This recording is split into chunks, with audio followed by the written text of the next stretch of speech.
Podemos começar? Ok, então se calhar começamos. Boa tarde, o meu nome é Carlos Pereira e irei estar aqui com o João Fernandes e com o Eduardo Caldas aproximadamente 2 horas aqui para este seminário. Nós dividimos isto em 3 partes. Vai haver uma primeira introdução do que é isto para nós do Business Intelligence, a introdução. Depois vamos mostrar alguns vídeos e depois algumas demonstrações de produtos da IBM. Tipicamente aquilo que fazemos com os nossos clientes, acho que é uma boa indicação do que é que andamos a fazer nos nossos clientes. Uma das coisas que vão reparar, não é preciso estar a dizer, é que nós não temos formação para estar aqui como professor. Vamos partilhar aqui a nossa experiência profissional ao longo de, se calhar, junto aqui os 3, à volta de 40 anos de experiência profissional. Muitos deles nesta área de suporte à decisão e do Business Intelligence. Só uma pergunta, quem é que daqui não é da pós-graduação, só para termos uma ideia, ou é tudo da pós-graduação? Das pessoas fora da pós-graduação. Temos de começar aqui por estas frases. Estas frases são antigas e é de propósito. Esta história da informação, da qualidade dos dados, é uma coisa, uma preocupação de há muito tempo. O Sr. Peter Drucker, em 89, dizia que o potencial da nova organização centra-se na informação. Continua válido, é verdade. E não podemos melhorar aquilo que não conseguimos ou não queremos medir. São duas frases bastante antigas, esta até de 97, aquela de 88, mas quanto a nós continuam muito válidas. O problema aqui é a informação e a qualidade dos dados. E é isso que vamos tratar nas próximas 2 horas. Se tivermos mais informação, será que vamos tomar uma melhor decisão? Isto pode parecer um paradigma. Eu tenho cada vez mais informação e, por outro lado, tenho, se calhar, mais dificuldade em tomar decisão. Obviamente que se eu pegar nessa informação, tratar essa informação e passar para essa informação para conhecimento, que é o tópico da nossa intervenção aqui, eu consigo tomar uma melhor decisão. Porque o problema atual é eu tenho muita informação. Não é? Isso até quando vamos ao Google pesquisar qualquer coisa, não é? O nosso problema depois é saber aquilo que devemos selecionar, porque a informação ela está lá, não é? Está aí se calhar demais. E a qualidade de uma decisão está, quanto a nós, diretamente relacionada à quantidade da informação que ela foi baseada, nos factos em que são baseados para eu tomar a melhor decisão. Passando aqui pela nossa agenda, uma ligeira introdução do que é isto do Business Intelligence, como é que nós o vemos, não é? Isto não quer dizer que é esse o Business Intelligence, como disse anteriormente, vamos partilhar aqui muito daquilo que andamos a fazer nos nossos clientes e do que é que andamos a fazer nos últimos 10, 15 anos. Temos ali um vídeo do Business Analytics, tipologia de sistemas de informação, Data Warehouse, tecnologia OLAP, modelação dimensional, Data Marts, Data Mining, Business Intelligence, algumas aplicações, Tableau de Bord, Business Intelligence na criação de valor, e se é possível perspectivar um bocadinho como é que nós vimos que poderá ser um futuro próximo. E é isso que vamos andar aqui. O que é que tem informação? Era aquilo que estávamos a dizer anteriormente, não é? Nós cada vez temos mais informação, de facto. Não é? O volume de dados, com o decorrer do tempo, existem estatísticas, eu não sei quantas semanas duplicamos a quantidade de dados, e é verdade, não é?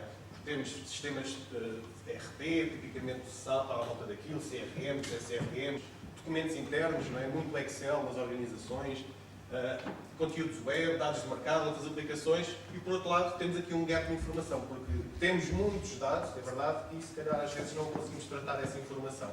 E é aqui que eu acho que tecnologias como a IBM podem nos ajudar a tratar estes grandes volumes de dados e a tomar as decisões baseadas em factos e não em intuições. Como é que nós vemos aqui a estrutura de desempenho tipicamente de um sistema? Dividimos isto aqui, há quem divida de forma diferente. Eu diria que existe aqui 3 grandes camadas. Existe aqui os sistemas transacionais, o ERP, muito localizado o SAP, muitas ferramentas de transações, que a preocupação é a transação. A preocupação não é eu tirar informação para a minha tomada de decisão, mas é eu, a transação, queria um pedido de compra, queria uma requisição de compra, queria um documento de fatura. A preocupação é que ela seja o mais rapidamente possível feita, de forma coerente.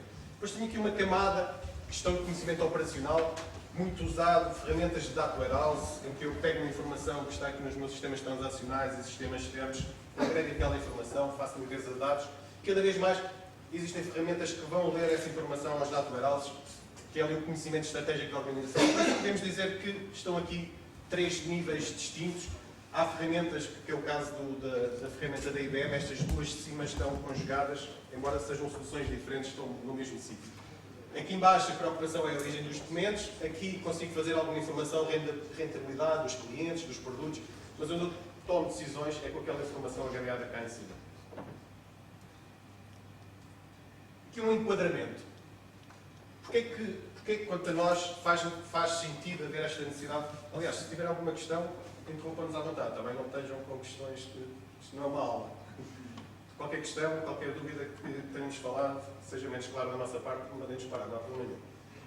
O que é aqui, como é que nós chamamos isto de sistemas de suporte à decisão e a necessidade disto? Forte evolução das tecnologias, não é? Cada vez há mais tecnologias, a forma de tratar os dados. Cada vez as organizações estão em maior concorrência, isso acontece na Softinsa, não é? Os concorrentes são cada vez mais aguerridos, eu preciso ter informações para tomar decisões, as margens estão cada vez mais reduzidas, forte concorrência dos mercados, políticas estratégicas e, por outro lado, também, cada vez isto está a ser tratado ao longo do tempo e cada vez há mais maturidade nestes sistemas de suporte à decisão. Há uns tempos atrás, isto era muito feito a desenvolvimentos à medida e agora cada vez mais existem ferramentas como a IBM tem, mas também a concorrência obviamente tem, que permitem tratar grandes volumes de dados, grandes utilizadores, juntar grandes volumes de informação. E é este o contexto que permite a criação destes sistemas de suporte à decisão. Que funções é que tem? Recolha de informação, agregação de informação, gestão de informação, distribuição de informação, o broadcast, eu recebo informação, congrego esta informação e envio-os, reporto para quem decide. Análise da informação, para quê? Para a minha suporte à decisão. É o grande objetivo desta informação. É eu ler grandes volumes de dados, tratar esses volumes de dados, fazer alguma inteligência com os dados e disponibilizar esses dados para o consumidor da informação tomar uma melhor decisão. Que tecnologias é que aqui temos? Temos as tecnologias, soluções, primeiro, tipos de soluções Data Warehouse, Data Mart. Data Mart não é mais do que penso que tenham dado se calhar na pós-graduação. Pode ser um subset de dados do Data Warehouse. Posso começar um Data Warehouse por um Data Mart para satisfazer uma necessidade das compras, das vendas, da produção, e depois vou construindo um Data Warehouse. É como se fosse a construção do Data Warehouse de forma incremental. Tem tipicamente, não quer dizer que seja assim, tem tipicamente um propósito específico.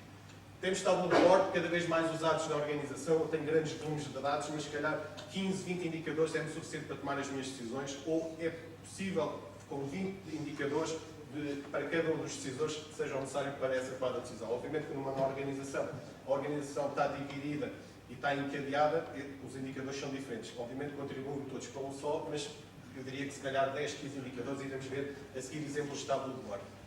Sales Operation Planning também é uma solução cada vez mais em voga, não é mais do que tentar encontrar a oferta e a procura, as compras, alinhar aquilo que eu vou vender com aquilo que eu vou produzir e com aquilo que eu decido comprar. E cada vez mais Profitability and Cost Management, tipicamente o que permite é eu, para qualquer cliente, qualquer fornecedor, eu saber exatamente se ele me está a criar ou destruir valor. A lógica que está por trás aqui deste Profitability and Cost Management é uma regra muito simples. É como toda a gente disse, até à margem bruta qualquer cliente ou qualquer produto dá lucro e as empresas dão prejuízo, não é? Porque a seguir está custos para eu posso ter dois clientes que têm a minha mesma volume de venda, mas a forma como eu os sirvo, o cost to serve, é diferente de cada um desses clientes. Obviamente que eu preciso ter essa preocupação. As tecnologias que estão associadas, tecnologias OLAP, numa lógica não relacional, mas uma lógica dimensional. E agora vamos aqui mostrar um vídeo, o que é o Business Intelligence. Eu penso que é um vídeo da IBM. Vou pôr aqui o play, são cerca de... Hi, my name is Nick Smith, and I wanted to talk about business intelligence and give a brief history about where we've been, where we are now, and where we're going. And probably more important to you, why should you care? So, what is business intelligence? Well, I took a look at the Wikipedia page, and the definition of business intelligence was pretty long. And after reading through the definition, I was kind of like, what? So I just read the first sentence. And after reading the first sentence, I was still confused. BI seemed hard. And is that what it really took for a business to be intelligent? So I thought, okay, well, what is intelligence? Is it knowledge and understanding? Is it about meaning and context? Is it about foresight? To solve complex problems, to make better decisions. Well, okay, who makes decisions? Typically, people make decisions. Unless you're the Terminator. Well, how do people make decisions? Well, we make decisions all the time. To go all in or fold, to hold, sell, or buy. And sometimes we make poor decisions, like this, for example. Or this, and there were some movies that probably we could have done without. You kind of get the picture. So intelligence was all about decisions, and decisions were made by people. Well, what makes a good decision? Well, how about information? And does intelligence plus information equal the right decision? Well, what is information? Well, throughout the history of time, information was used to share stories, to learn with books, which was made more popular by Gutenberg when he invented the printing press. It was used to discover things, which helped Christopher Columbus use this to find this. It helped keep track of things in these types of situations. Or here. And over time, information helped provide answers to unlock secrets, which allowed for innovation from something big to small to smaller to help build something big again. So information was all about answers, and answers allowed people to make decisions. But how did business people get answers? Well, they had something called data. Not that data, they had business data about people, products, and about places. They also had questions. Which products are the best? How are my sales performing? And how are my people doing? But before they could get the answers, they needed insight into the data. Otherwise, it was just guesswork, like pin the tail on a donkey. Except you're the donkey. Data had value. It was precious. And where do you put something precious? Well, it needed to be stored. I mean, before the 1960s, data was stored here in a filing cabinet. And when computers arrived, it started to go other places like here and here. But storing data that way was kind of risky business. And it was difficult to manage. Eventually, data would be stored in something that looked like this, which they called a database, which was invented by Edgar Cod in 1969, which is about the same time we landed on the moon. So the database provided a way to store business data about people, about products, and about places. But it wasn't that straightforward. To get the data in here required a lot of expertise. And the business needed a way to enter data. And in the 1970s, business applications were created. And so was Disco. Why business applications? Well, they provided a better way to collect the data. You might be familiar with some of these. So the database was all about data storage. And business applications and the database were about ease of data entry and more data. Well, what about access? Did data plus access provide answers? Well, in the beginning, access wasn't easy. For example, you couldn't drive up to a database and be like, hey, can I have some data? Please? It wasn't that easy, and data was coming from multiple places. It was coming from business applications, and it was in the database. Well, why not access one at a time? Well, they tried that with reports, but those were one-dimensional and could only provide access in silos, which meant the data was fragmented. They needed more insightful access across multiple locations, so they moved the data into a data warehouse, which was made popular by these guys in the early 1980s. And there were other things going on in the 80s, like Lionel Richie and Wham was making it big. But now the data could be organized, and it could come from multiple locations to be managed and accessed, and now the data could be served. So data access and management equaled consumption. And this is what I like to call business intelligence 1.0, where BI tools could report and analyze on the data. And in 1989, the term BI was born. BI vendors started to pop up. And they promised more access across multiple locations to report and analyze on the data. Well, why did they want to do this? Well, they wanted to make money for one, but more data equaled more demand. And the business wanted data faster. And at this point, BI was all about performance. So what happened next? Well, the data didn't stop, and along came the World Wide Web, and things began to move more quickly. The business needed answers, and fast. And in the 90s, more BI tools popped up. And there was lots of them. There was information management tools, there was query reporting and analysis tools, there was performance management and data visualization tools. They were everywhere. And they still didn't work because the data usually wound up here, which became this, which eventually became this, which prompted this guy to write this book and created a whole bunch of frustration. Because there was no single version of the truth. So in summary, BI tools created more access, and more access allowed for multiple versions of the truth and more frustration. There was a new challenge of data management. Well, what about cost? All of these tools were expensive, and they were hard to maintain. The BI vendors needed a way to offer more functionality at a reduced cost. So this is when the BI platforms emerged, and that led to acquisitions. And all of these vendors mostly wound up here. And this is what I call Business Intelligence 2.0, where there were more BI tools, more BI functionality, offline and online access, and market consolidation. And at this point, business intelligence was a top priority. It was big time. It was bigger than LeBron James. But it still didn't work. Something was broken. Kind of like Charles Barkley's golf swing.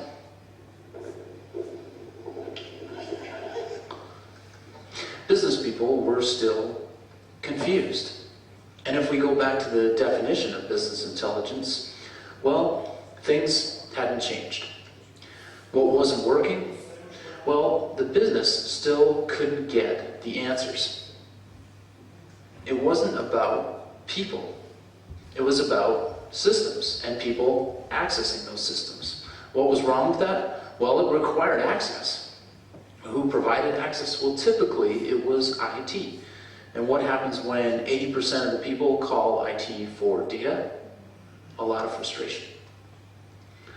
Why not go around IT? Well, the BI tools were not intuitive, and business people didn't have the time. It was about intuitive access and timeliness of data. BI was about usability, turning data into the right format so it could be easily consumed by more people and easily managed by IT. But it wasn't just about the data that was in here, there was unstructured data. What's the difference? Well, unstructured data came from places like blogs and wikis and emails. It came from documents and presentations and videos, and there was a lot of it. So BI was all about getting the right data at the right time to the right person. And BI needed to be people-centric, where you're in the middle and you have access to the right information, and IT can provide access to more people. The old school way of doing BI didn't work, because people make decisions, not systems. It was time for a change. The BI of the 90s was iced out. Business people needed to do more to collaborate, to search, and communicate about their questions and their answers, and drive innovation. Well, today there are new pressures. There's an economic crisis. But times are changing, and BI can work the way that you do to provide better insight and better decisions for more people and drive innovation. How can you get it? Well, you already have it. Follow the new BI conversation here. Thanks for listening. Ok, vamos continuar. Acho que foi elucidativo o que é o BI, a evolução do BI. Voltando aqui à nossa apresentação, o papel dos sistemas de informação nas organizações é aquilo que falávamos um pouco já há bocado. Temos o nível operacional, a preocupação principal é a produção, contabilidade, marketing, vendas, etc. Temos aqui uma camada de gestão do conhecimento, aquela camada intermédia, tipicamente analistas de negócio, e depois temos a informação estratégica para a gestão de todo. Sendo que algumas ferramentas estão mesmo divididas por layers, sendo que algumas, as duas de cima, normalmente conjugam-se numa só, no caso de algumas ferramentas de IBM. Só aqui uma diferença entre o processamento transacional também um pouco do que falávamos há pouco. Portanto, a preocupação nos sistemas transacionais, que é cá em cima, a importância, obviamente, é a recolha da informação que a pessoa, quando cria um pedido de compra, cria no centro certo, com o material certo. Pronto, estas são as grandes preocupações, que o sistema, quando faça a transação, registre rapidamente para passar para a transação seguinte, atualize um conjunto de informação relacional. É este o propósito desses sistemas OLTP. Quando estamos a falar aqui neste processamento analítico, obviamente este novo entre aspas, a preocupação é sistemas de receber esta informação que tipicamente são primeiro carregadas no sistema transacional para rapidamente tomar a decisão. Um grande volume de dados, condensa a informação, trata a informação e disponibiliza a informação para o consumidor da informação. Tipicamente existem estes três tipos, existe o data mart, que era aquilo que falávamos há pouco, não quer dizer obrigatoriamente que seja assim, começo a fazer um desenvolvimento num subset de dados, vou acrescentando e tenho um data warehouse corporativo para toda a organização. Posso fazer aqui um bocadinho de data mining da informação, iremos ver aqui alguns modelos preditivos em demonstrações que vamos fazer a seguir. Não é mais do que conseguir estabelecer padrões, se o cliente compra o produto A, também compra o produto B. Tipicamente a Amazon faz muito isso, não é? Eu, por exemplo, gosto muito de ler livros e a minha atividade obriga-me a ler livros sobre custos ou sobre uma determinada área. Quando vou lá à Amazon, eu proponho essa informação. Não é mais do que estes modelos preditivos de data mining que estão por trás. Novamente, a informação tipicamente é mais agregada, desde os sistemas transacionais ao data warehouse aqui no meio e ferramentas de disponibilização, dashboards, o nível da informação é agregado. Entrando aqui um bocadinho na criação do conceito de data warehouse, o que é um data warehouse? É um grande volume de dados orientados por assuntos, era aquilo que falávamos há pouco, e que armazena grandes volumes de dados com informação histórica daquilo que aconteceu no passado. O que é que eu vendi no ano passado para o cliente A, para o cliente B. O detalhe, no limite, pode ser a hora, pode ser o minuto, não é? Por exemplo, temos um projeto na área da restauração que eles conseguem medir exatamente quem é que vendeu, a que minuto é que vendeu essa determinada transação e conseguimos, com essa informação, por exemplo, fazer o escalonamento das pessoas que são necessárias em determinados turnos. É um exemplo, porque a informação é registada ali à hora ou ao minuto. Os dados são oriundos de diversas fontes de dados, tipicamente grande volume de dados dos sistemas ERP, muito vulgarmente conhecido pelo SAP, mas existem outros no mercado.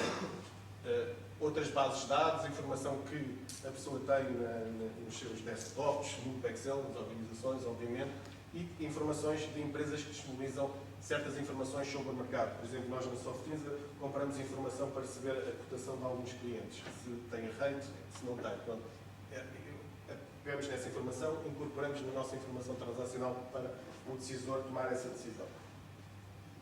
Aqui um pouco a origem e a evolução, que o vídeo falava ali um bocadinho, nos anos 70, o processamento operacional, em comparação com o processamento analítico. Quando tenho os sistemas operacionais, tenho os meus utilizadores. Cada vez mais temos esta divisão dos sistemas operacionais, sistemas de suporte à decisão, que ali a informação não sobre o sistema operacional, mas sobre os sistemas de suporte à decisão. São sistemas criados especificamente para isso. Sendo só que uma à parte, cada vez mais estamos a constatar isso no mercado, existem mais as ferramentas em memória. O que é que são essas ferramentas em memória? Em vez da informação estar armazenada no disco, passa a estar armazenada na memória e, por vezes, estamos a voltar um bocadinho aqui a isto. Os sistemas conseguem, têm capacidade para não precisarmos ter aqui um sistema de suporte diferente a trazermos dados com carregamentos de informação.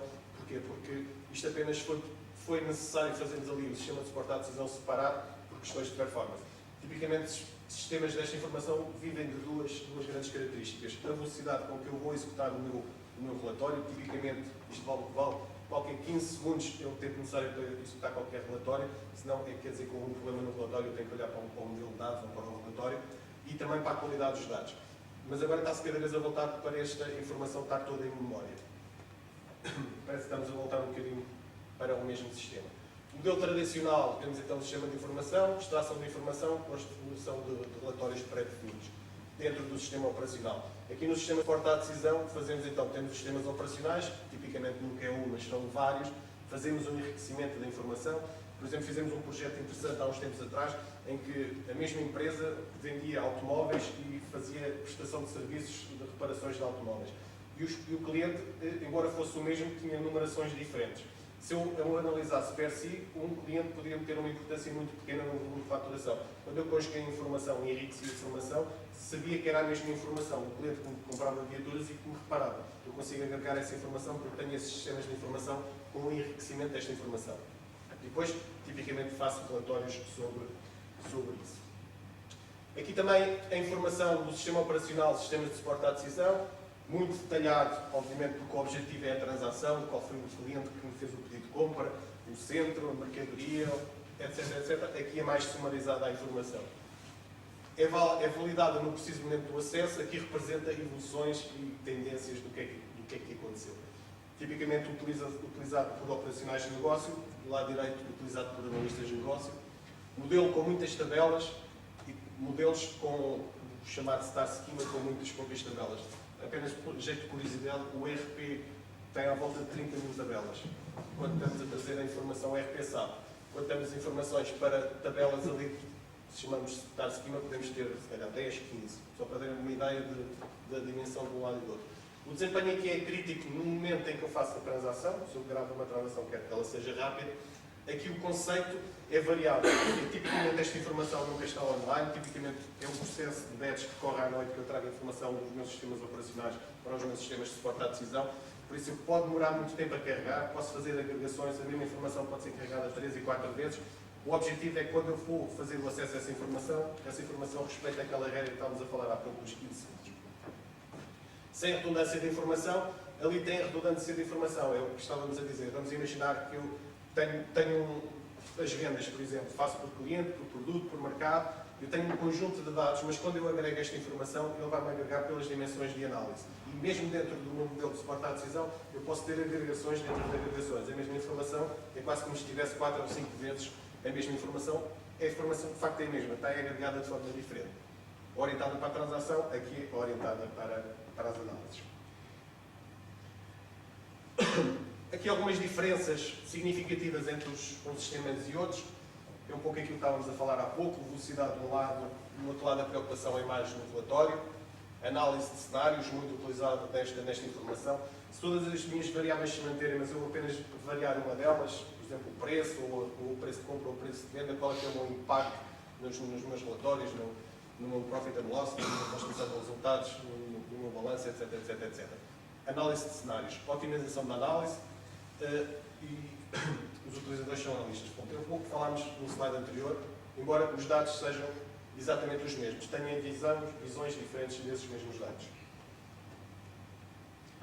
Aqui, os objetivos de um sistema de data warehouse, eu tenho muitas fontes de dados, sistemas operacionais, Excel, como estávamos a dizer há pouco, tenho ali uma camada de data warehouse em que recolho essa informação, tipicamente faço esta atualização de uma forma diária, não quer dizer que a regra seja essa, posso ter tipos de indicadores que só faz sentido depois do meu fecho mensal, não considerar só repetir todos os meses, ou posso ter informação que é tão útil que se calhar de 4 em 4 horas eu tenho que buscar esta informação nos meus sistemas operacionais.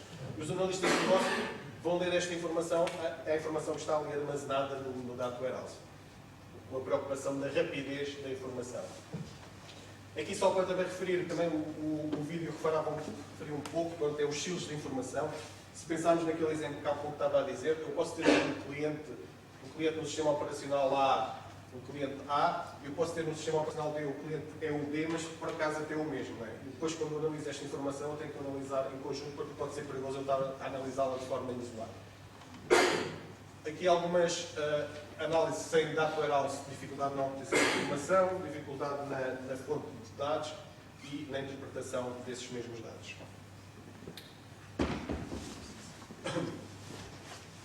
Os domínios da informação era aquilo que falávamos há pouco. Data warehouse, tipicamente muito usado no controle de gestão, rentabilidade de cliente, rentabilidade de produto.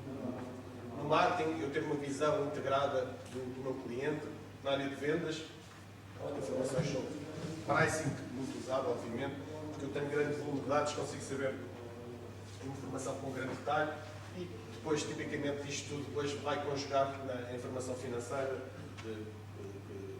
demonstração de resultados, balanço, etc. Uma metodologia normalmente de desenvolvimento, era aquilo que falávamos há pouco, isto pode ser um processo iterativo. Ao contrário de um projeto transacional em que eu também o posso fazer, mas normalmente eu tenho que a financeira, a logística, se calhar tem que entrar toda na mesma altura. Eu aqui posso ir de uma forma contínua, acrescentando novos dados e trazer mais informação para o meu modelo de data warehouse. É escalável no tempo. Uma coisa que também é importante, isto aqui não substitui os sistemas operacionais, obviamente, apenas garantem essa qualidade dos dados e a disponibilização da informação. Por vezes até, já participei de projetos com o objetivo primordial, era até libertar o sistema transacional da função de reporting, porque eu, ao ter mais utilizadores a consumirem a memória ou o servidor de onde estou a fazer, vou consumir essa informação, vou deteriorar as transações, que é o propósito do sistema transacional. Por isso é aqui uma evolução contínua deste mesmo relatório. Aqui, tipicamente, uma arquitetura do que é que acontece. Tenho aqui, então, os meus sistemas operacionais, que podem ser 2, 3, 4, 20, aqueles que me faz sentido, eu, quando estou ali analista, preciso de informação, tenho que vir aqui buscar essa informação, já iremos ver a forma como é que isso pode ser feito. Tenho então aqui uns sistemas, depois tenho aqui uma ferramenta, normalmente de Data Warehouse, com ferramentas de ETL, não é mais do que extração, transformação ou leitura dos dados. Trato esta informação, coloco ali no Data Store e depois a seguir tenho então ETL para me levar para os meus cubos. Este Data Store normalmente, não quero dizer que assim seja, mas tem um espelho das transações que foram feitas aqui ao mesmo de dados. Ainda continua a ser ali um modelo relacional. Depois ali é que passa a ser, a partir do momento em que passo daquele ETL, passa a ter uma informação do modelo relacional. Normalmente aqui este Data Store não o guardo muito tempo, porque esta informação, se repararmos, ela está agregada nos meus cubos e também tenho os meus sistemas operacionais. Então depois os analistas vão ler a informação ali nos meus cubos no modelo de Data Warehouse e faço a exploração de dados, análise de indicadores, etc.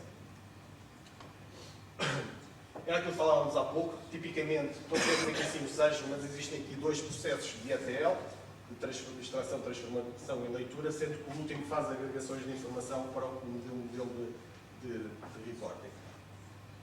Aqui aproveito para fazer aquilo que estávamos a falar há pouco, normalização, cálculos, porque obviamente que eu pretendo que os meus cálculos, quando vou executá-los, sejam feitos de forma mais rápida, eu devo-os fazer para o meu modelo de dados e não no momento em que estou on the fly a correr uma relatória e que eu vou fazer os cálculos, tendo que esses cálculos estejam mesmo já escritos na base de dados.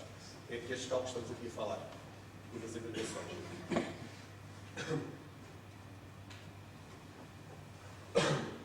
Quanto sistemas de Data Warehouse, chamados OLAP analíticos, permitem aos analistas manipularem grandes volumes de dados, também iremos ver aqui numa demonstração que tivemos.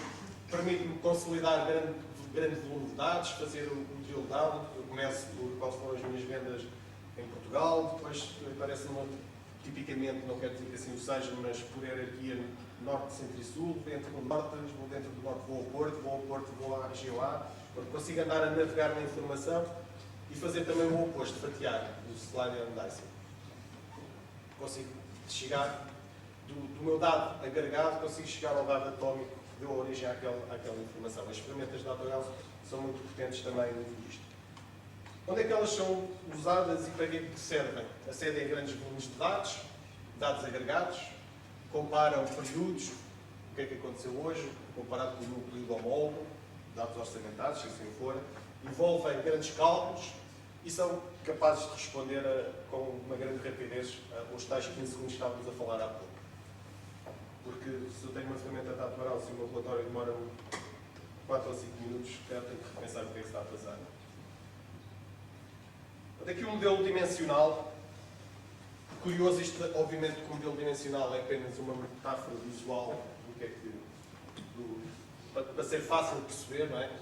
Eu tenho ali o meu volume de vendas por modelo, utilitário, familiar, desportivo, a cor é azul, o preto ou o branco. Os meus vendedores, o quarto é o João e é o Carlos. Quando eu consigo confirmar esta informação, dá-me qual é que é as minhas vendas no mês de janeiro para o utilitário, de cor preta, vendidas pelo Duarte. Esta é a informação que eu consigo ter aqui com os meus cubos e nos modelos dimensionais.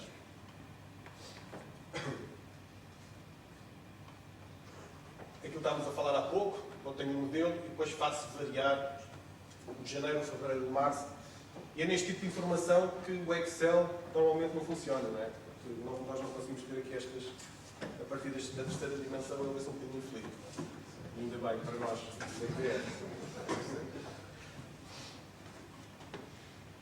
Pronto, aquilo que estávamos a falar há pouco é a agregação da informação, tipicamente são hierarquias, não é? Porque eu tenho os meus dados atómicos daquilo que eu vendi no Brasil, na Zona Sul, na dimensão Abril, no mês qualquer. Pronto, os dados, se eu mudar a hierarquia, eu mudo os resultados, não é? Porque a hierarquia não é mais do que a agregação dessa informação, correto? Eu não tenho dados na hierarquia, tenho dados que têm uma hierarquia que eu consigo ver onde é que aquilo foi se eu agregar a informação. Tipicamente, não quer dizer que assim seja sempre, as hierarquias são a base das agregações de informação. Aqui algumas características de um processo de data warehouse. Estamos a falar de grandes volumes de dados, simplifica a visualização, existe uma tabela de factos e uma tabela de dimensões que conjugam os factos. É isso que vamos ver a seguir. Tipicamente, não sei se isto dão na vossa disciplina de data warehouse, se é que eu tenho aqui no dado. Bom, tipicamente tenho aqui uma tabela de factos, tenho ali as vendas ali no meio, e depois à volta tenho ali um conjunto de dimensões. Neste caso é um modelo simplificado. Existem regras de data warehouse que dizem que não se deve criar um certo número de dimensões aqui à volta, mas pronto, nos nossos projetos nunca tivemos nenhum problema com, já tivemos projetos com 24, à volta de 24, estou-me a recordar de um projeto que fizemos no banco, tinha 24 dimensões aqui à volta e o sistema comportava-se bem. Só que isto é chamado pelo Star Schema, exatamente porque parece mesmo uma estrela. Pronto, isto agora é um bocadinho mais técnico, mas pronto, tenho aqui uma chave composta, depois tenho aqui a chave simples nos factos. Isso é mais técnico, mas pronto, a lógica é eu conseguir aqui na tabela de factos ter as minhas relações para as minhas dimensões e são dados diferentes. Uma coisa é eu atualizar, também é uma regra da data warehouse que eu devo primeiro atualizar as minhas dimensões de dados mestres, do meu cliente, fornecedores, etc. E depois atualizo os meus factos, porque não faz sentido eu ter um facto para o qual não tenho uma dimensão. Inclusive, há ferramentas de data warehouse que não permitem essa inserção, há outras que o permitem, se calhar de forma errada. Aquilo que estávamos a falar das hierarquias, geografia física, de vendas. Depois a beleza, entre aspas, disso é que eu consigo ter, para os mesmos dados, diferentes hierarquias, não é? Hierarquias da venda, com base em qualquer uma das características, os dados são os mesmos, mas a forma de os visualizar e de os agregar são outros. A lógica da hierarquia. Agora tenho aqui um enunciado para fazermos aqui em conjunto, um exemplo simples. Existe uma empresa que o seu negócio é baseado na venda de produtos, 3 zonas, norte, centro e sul. As vendas são feitas por vendedores internos e a organização necessita de um sistema de suporte à decisão que permita analisar a evolução do volume de vendas em quantidades e montantes ao longo do tempo por vendedor, produto e área geográfica. Portanto, o que é que eu poderia fazer? Identifico aqui quais é que são as minhas dimensões de análise, preciso do tempo, preciso da área geográfica, preciso do vendedor e do produto. E que informação de indicadores preciso? Preciso do montante e das quantidades. Aqui temos então a minha tabela de dimensões e tenho aqui os meus factos que acontecem nas dimensões. O passo seguinte será definir exatamente isso. Tenho as tabelas de dimensões, tabela de produtos, tenho um ID e tenho uma descrição e assim sucessivamente para todas elas. Obviamente que isto está simplificado, mas existem dados mestres. Se tiver, por exemplo, um produto, né, pode ter 40 ou 50 características associadas ao dado mestre. Eu depois tenho a venda desse produto A, eu consigo ver qual é que é o tipo de produto, qual é que é a contabilização desse produto, etc, etc, etc.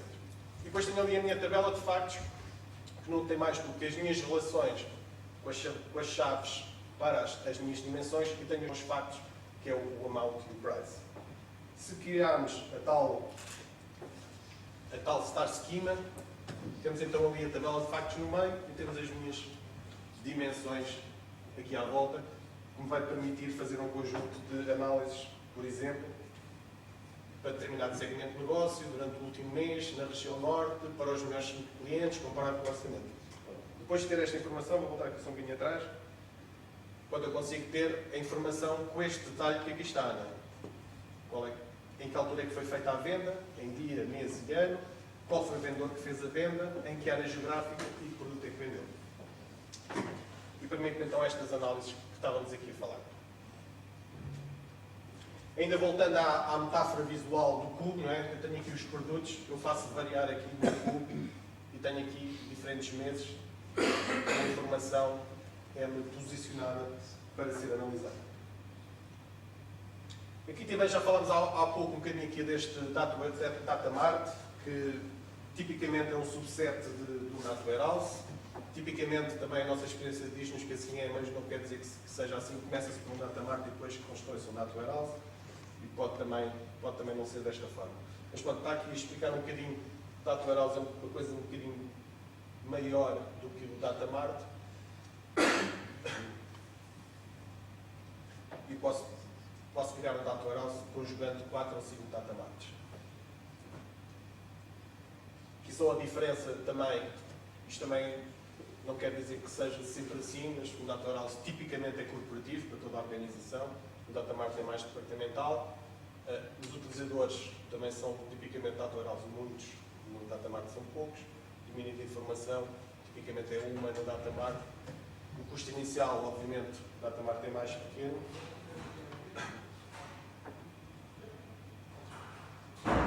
Bom, também fazemos também alguns projetos nesta área de data mining, podemos ver algumas ferramentas a seguir. Não é mais do que, é aquilo que estávamos a falar há pouco, eu depois tenho grandes quantidades de dados, eu consigo extrair padrões desses meus dados, não é? Obviamente que depois de serem tratados, utilizando técnicas preditivas, por exemplo, fizemos um projeto na área das telecomunicações, que consistia em 5 variáveis que permitiam prever se um cliente ia abandonar uma rede de telemóvel. Com um espaço de 3 meses, pelo comportamento do cliente, conseguisse prever que havia uma grande probabilidade de ele abandonar a empresa. Obviamente que depois a seguir alguém vai intervir para que o cliente não abandone. Portanto, isto é recorrente a este consumo de dados. Portanto, que era o que estávamos a falar há pouco, não é? Eu, por exemplo, quando vou fazer uma compra na Amazon, eles adivinham exatamente o que livros é que eu gosto de comprar, não é? Portanto, não é mais do que isto, não é? Eles sabem que eu gosto na área destas áreas, de Analytics, de EPM, e propõem-me todos os livros, cada vez que eu vou lá à Amazon, você vir comprar este livro. E acertam para sempre, não é? Portanto, permite criar parâmetros, entender o comportamento do consumidor, é aquilo no meu caso, o que é que eu gosto de ler. De identificar afinidades entre escolhas de produtos, tipicamente quem compra A também compra B. Analisar comportamentos, modelos preditivos, e estávamos a dizer que fizemos um projeto na área das telecomunicações que havia 15 variáveis que permitiam prever com uma antecedência de 3 meses que o cliente tinha uma grande propensão de abandonar. Aqui um bocadinho comparar o que tipo de informação é que extraímos do OLAP ou do Data Mining. Aqui mais quantos assinantes se perderam no mês 1, em janeiro. Do lado do Data Mining diz quais são as características dos clientes com maior propensão para abandonar a organização. Portanto, um bocadinho é olhar um bocadinho para o passado e ali é tentar prever o futuro. Quantos clientes é que perdemos aqui? Quais clientes é que poderemos vir a perder? Quais são os serviços que, determinado, foram comprados? Quais é o que eles é expectável que comprem no próximo mês? Pode usado então, como estávamos a falar, em comportamento de cliente, retenção de cliente, detecção de fraude, análise de rentabilidade, definição de pricing também é muito usado, fazer aqui segmentação dos clientes, cross-selling, upselling e o marketing muito mais direcionado, não é? Porque eu, quando vou à Amazon, normalmente gosto dos livros todos que eles me propõem, não é? Acho que eles trabalham isto muito bem. Aqui só um bocadinho da definição do Data Warehouse, por incrível que pareça. Não sei se sabiam, isto foi o Gartner, que é uma consultora internacional, que já não sei em que altura, foi ela própria que definiu o que é este conceito, o conceito de Business Intelligence. Como vimos há pouco no vídeo, é um bocadinho difícil de explicar, porque, por um lado, pode ser tudo. Eu já tive em empresas, há cerca de 10 anos, que o departamento chamava-se Business Intelligence, depois passou-se a chamar Analytics, EPM, e eu faço praticamente a mesma coisa. Por isso, que o Business Intelligence dá um bocadinho para tudo. O que é o Business Intelligence? Se pensarmos aqui na cadeia de valor, pelo menos aqui da nossa experiência, temos aqui então os sistemas fonte, sistemas operacionais, fontes externas, informação dispersa. Depois temos ali uma camada que é o repositório de dados, e que o Data Warehouse estávamos a falar, em que consolidamos a informação, fazemos limpeza de dados, harmonização de conceitos, o mesmo cliente que por acaso tem números diferentes, mas tem o mesmo número de contribuinte, obviamente que é o mesmo, vou tratá-lo da mesma forma. faço ali análises numa primeira fase, informação validada, atualizada, já consigo fazer alguma comparação com o histórico. Numa fase seguinte, faço aqui uma transformação da informação em conhecimento, faço alguma atualização e depois tomo decisões na última fase, sendo que aqui ao início tenho os custos de setup, faço aqui uma criação de valor e a obtenção de dividendos no fim. Obviamente que eu posso tomar decisões e faz-me sentido, se calhar, voltar atrás. Isto é um modelo, obviamente, aqui recursivo, porque pode-me fazer sentido um determinado indicador, eu tenho que voltar aqui ao meu sistema de fonte e levar essa informação para poder ser analisada. O tipo de informações que eu consigo fazer num sistema de Business Intelligence, as análises do ativo, que estávamos a falar há pouco, não é? Se reduzirmos a publicidade em 10%, qual é o impacto disso? Eu tenho lá a informação toda, é deixar todas as variáveis menos esta, faço variar esta, eu consigo medir esse impacto. Sensibilidade, não é? Perceber uma variável em função da outra. Se eu reduzir gastos de publicidade, qual é que é a relação com as vendas? Se ela existir, obviamente se o histórico me disser que existe. Não é? Procura de metas, se realizar constantes de uma variável até obter um valor certo. Não é? Eu quero chegar a uma marca, isto normalmente, por exemplo, é usado em processos de ferramentas de orçamentação. Se eu quero ter uma margem de contribuição de 10, que valores é que eu tenho que andar a mexer em todas as minhas componentes? E otimização. Que valor é ótimo que devo gastar? Aqui mostrar aqui alguns exemplos de projetos que fazemos.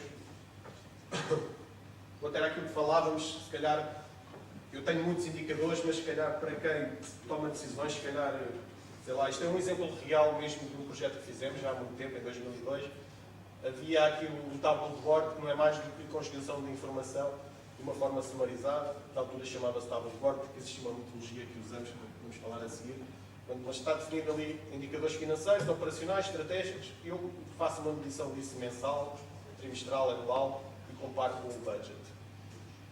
Pronto, eu apenas tenho um ecrã, e no meu ecrã, supostamente, tomo as minhas decisões com base nisso, com a possibilidade de fazer drill down da informação. Tipicamente, um projeto destes, usamos aqui uma metodologia associada, chama-se OVAR, mas não tem nada a ver com a cidade de Ovar, chama-se Objetivos, Variáveis, Ações e Resultados, é uma metodologia de um professor, que foi desenvolvida com a ajuda de um professor de Luís Queteto, de Lisboa.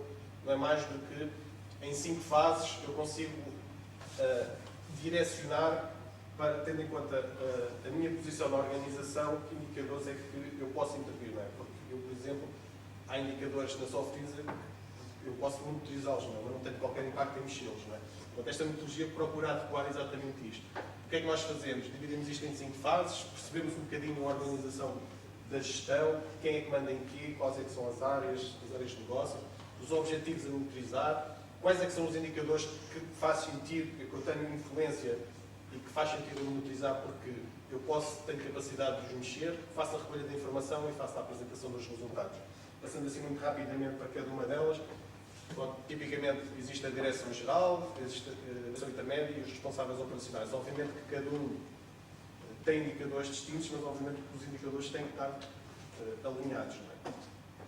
Identificação dos centros de responsabilidade, determinação das áreas de responsabilidade e criar aqui um conjunto de tableau de bordes que estão interligados e que, obviamente, que a decisão que é tomada cá embaixo na pirâmide, obviamente, está alinhada com a direção-geral.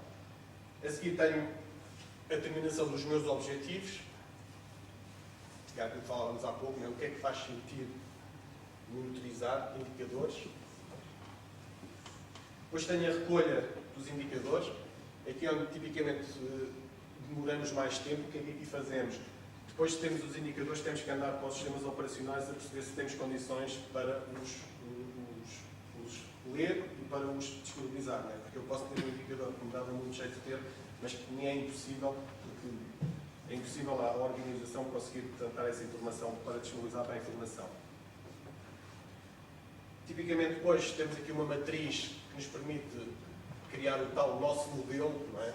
Isto não é mais dos indicadores e as dimensões, e depois conjuga com aquela informação que estávamos há pouco a falar, para quando criamos um modelo de estrela, que dimensões é que faz sentido. Porque às vezes o que nos acontece é que, se não usássemos uma metodologia desta, não quer dizer que seja obrigatório usar esta, eu depois posso chegar ao fim e há uma determinada análise que tem um detalhe que eu não carreguei no data warehouse. Então, estas matrizes, esta metodologia permite aferir exatamente isto.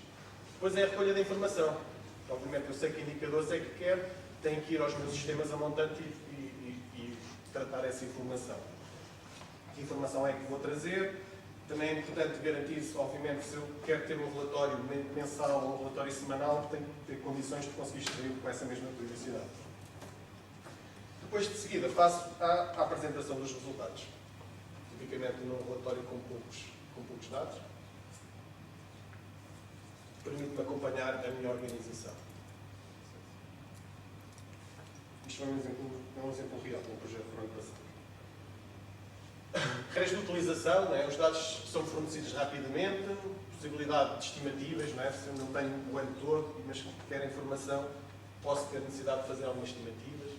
Periodicidade, obviamente que vai depender do tipo de informação, mas o objetivo aqui é um pouco aquilo que o vídeo falava, não é? Ter um ponto único de acesso e que eu posso não gostar dos resultados que estão, mas temos a noção de que são os mesmos para toda a organização. Que é um pouco o que está a seguir. O que é, não é?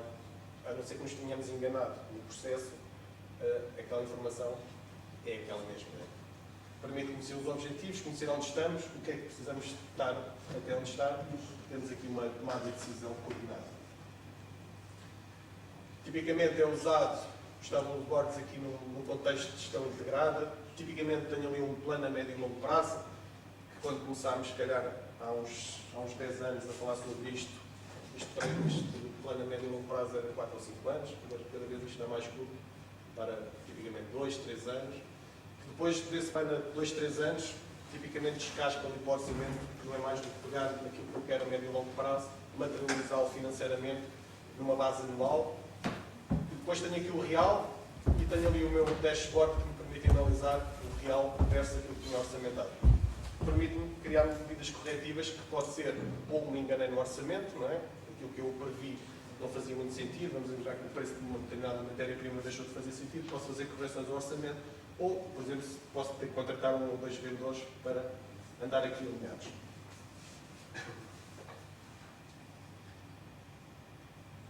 Ok. Também temos que ter aqui algum cuidado nos indicadores, não é? Porque uma coisa é fácil, que tipo de indicadores é que vamos usar, não é? Mas o que temos que ter em atenção é indicadores que façam sentido e que criem valor para a organização.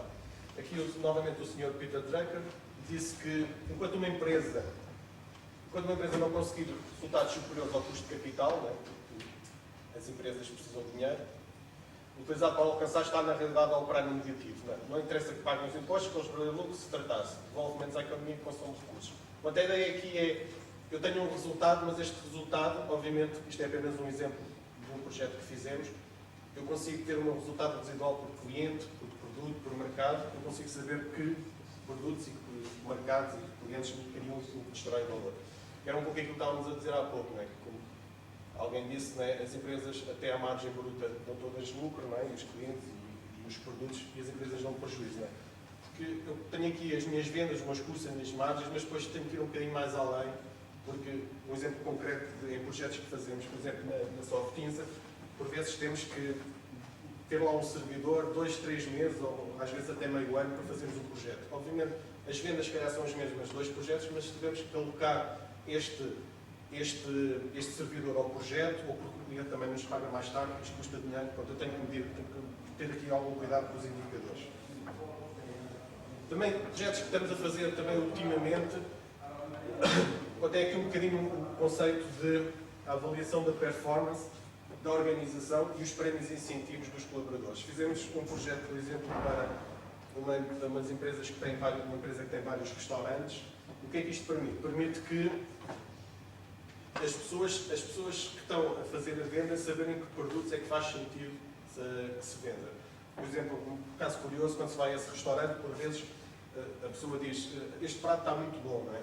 Eu acredito que o prato esteja bom, não é? Mas houve indicadores que diziam que criava mais valor para a organização esse mesmo prato ser vendido.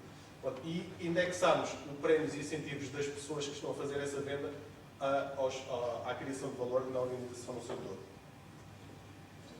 Só aqui, um bocadinho aqui aquilo que procura responder isto. depois vamos falar a seguir sobre aqui algumas demonstrações que aqui temos. Um bocadinho é o passado, não é? O que aconteceu, o reporting, e agora cada vez mais é porque é que aconteceu isso, a modulação dos dados. O presente, não é? O que é que está a acontecer, eu posso ter alertas, mas se calhar o que faz sentido é qual é que é a próxima ação a tomar, qual é que são as recomendações que eu devo fazer. O que é que vai acontecer? A exploração de dados, ou então, se calhar um bocadinho mais além, que é aquilo que vamos ver a seguir, modelos de previsão e de otimização. E fechamos aqui com uma frase do matemático, que eu, por acaso, concordamos com ela. Nós acreditamos em Deus, não é? Mas tudo o resto é quando temos dados para tomar essa decisão. Se não estamos a tomar a decisão que devemos tomar e não porque está consistente na tomada de decisão. Ok, não sei se tem alguma questão, se passamos para a parte seguinte, o que é que vamos ver a seguir? É? Ou se fazemos um intervalo? Sim, sim. Fazemos um intervalo.